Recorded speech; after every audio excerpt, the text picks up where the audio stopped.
Top of the hour, Peyton Yager was telling us that she was headed to the scene of a multi-vehicle crash, and she just pulled up to that scene. And Peyton, what can you tell us so far?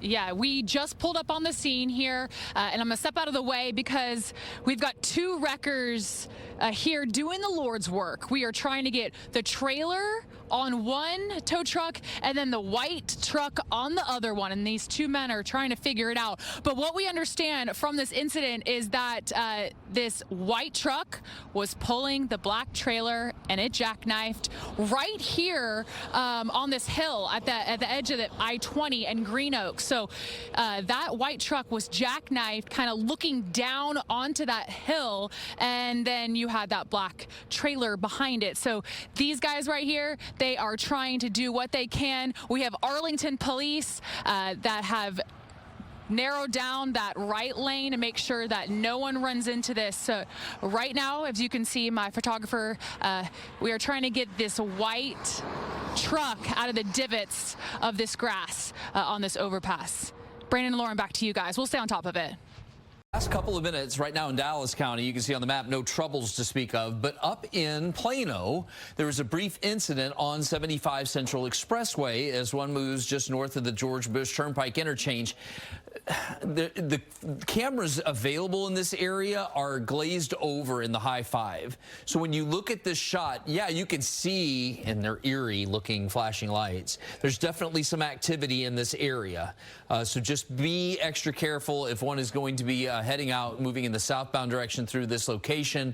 That's where apparently we have the trouble. I wish we had better cameras, but right now that's the only one that's usable at the moment.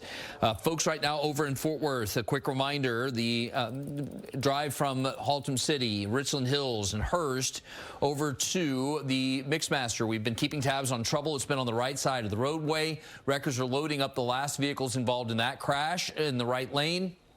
And then, as you saw Peyton Yager just a minute ago talking about the issue on I-20, cleanup continues in that area. And the biggest issue was trying to get the pickup truck off the guardrail.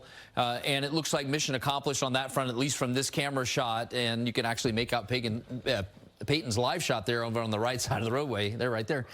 Hey, Peyton. So right now in that location, it looks like we're close to seeing a change for the better as they now finally start to load up the trailer on the flatbed. And my guess is within the next 10 to 15 minutes, that incident will get cleared out. Lauren, Brandon, back to you.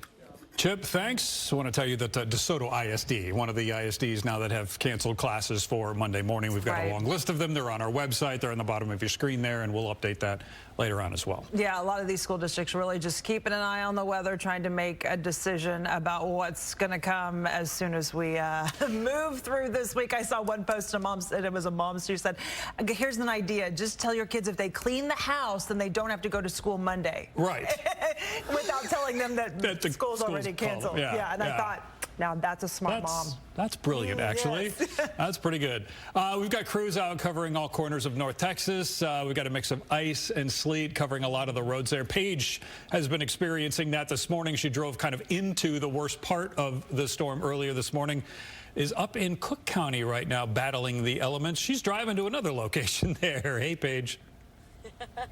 Hey, Brandon, good morning. You know us, we are always on the road, finding the worst places that you don't need to travel at home. Right now, we're kind of stuck in a Congo line of a bunch of other 18-wheelers, and here's the reason. We're all following this TxDOT truck. He's actively plowing what he can off of the road. I know we mentioned it in the last hour. There's not really much to plow, and then intermittently he'll start putting down sand, as we're seeing all of these 18-wheelers taking it so slow. Right now we're going 20 miles an hour. I would say the next 18-wheeler behind us, maybe 3-4 car lengths behind, and we're all just trying to catch the traction from this TxDOT vehicle laying down all of that sand, that is. And that's the biggest part here. This is where these TxDOT crews are now transitioning to. We have laid down the brine. We are continuing to plow, and now we are laying down the sand. Again, we're in Cook County right now, heading back down into Denton County. We're going to try to figure out if we can get into the downtown Denton area, see what the square is like over there, see if we can talk to some more folks, some folks over there, see what they've been experiencing. But as of right now, everybody heeding the warning and staying off of the roadways, which is the good news. I know I had some Facebook commenters saying it's really funny watching the news during events like these, because we warn them throughout the week, don't go out and travel, and then we do live shots and we say I-35 is a ghost town, but it is true, and it's a good thing that it's a ghost town, because folks are listening, they're staying safe. We've been saying it all morning, guys. It is seemingly a good thing that an event like this happened over the weekend, where folks can just cuddle up at home on a Saturday morning and stay inside. A lot safer that way. Yes. Yeah, indeed. All right, Paige. Thanks. We're keeping an eye on conditions in Collin County as well. All right, Tisia Muzinga has been checking out the Buc-ee's, and Melissa listening to people who have gotten out and about. I guess it was the breakfast tacos that were the draw for a lot of people. But yeah, it's still a little slick and slippery out there.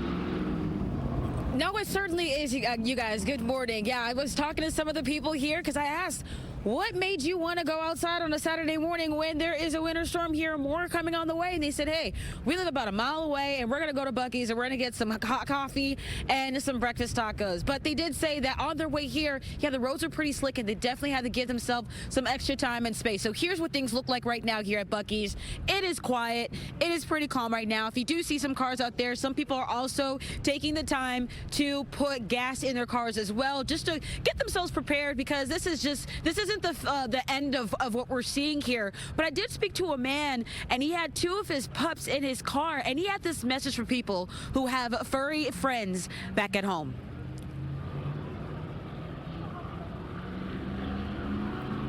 Oh, well, I thought there was sound out there. Sorry. But he did mention that he does have his puppies in his car because he wanted to put the message out there that, you know, a lot of our pets love to hang out outside, but it's just way too cold. So make sure you keep them inside with this cold out here. Because here's the thing. You see the snow, you see the ice that's out on the road, but you definitely feel the cold out there. I mean, I'm from the Midwest, and I got to tell you, I'm feeling it this morning. But right now, when it comes to the roads, a lot of people are just saying that, yeah, it's pretty slick out there, so give yourself some extra time and space out there. We are still continuing to see a lot of sand trucks out there as well to make sure that the drivers out there and these travelers out there are safe. But again, this is what things are looking like right here at Buc-ee's. Pretty quiet, but most people are coming here to enjoy all the goodness that is inside that building. Back to you guys. Yeah, I think it's important to point out, too, is that Evan says we're just kind of seeing some scattered moisture right now. Yeah.